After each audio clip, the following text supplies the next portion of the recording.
Aleluia. Louvado seja Deus. No seu verso 17. Aleluia. 1 Samuel 17, 48, para a glória de Deus. Você vai abrir a tua Bíblia com a sua mão, com a sua boca. Porque Jesus saiu pela milagre nesse lugar. Amém? Aleluia. Deus está amém.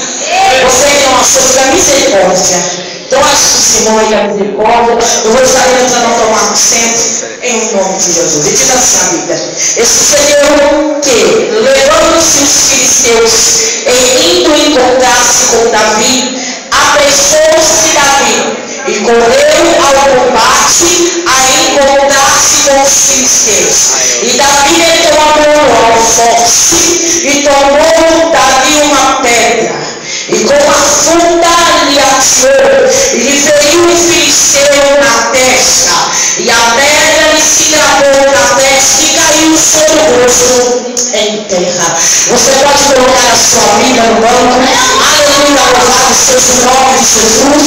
Eu quero que mais uma vez você pegue na mão do teu irmão. Não visitando a oração do meu pastor, mas eu gostaria de orar com você nessa noite. Aleluia, determinando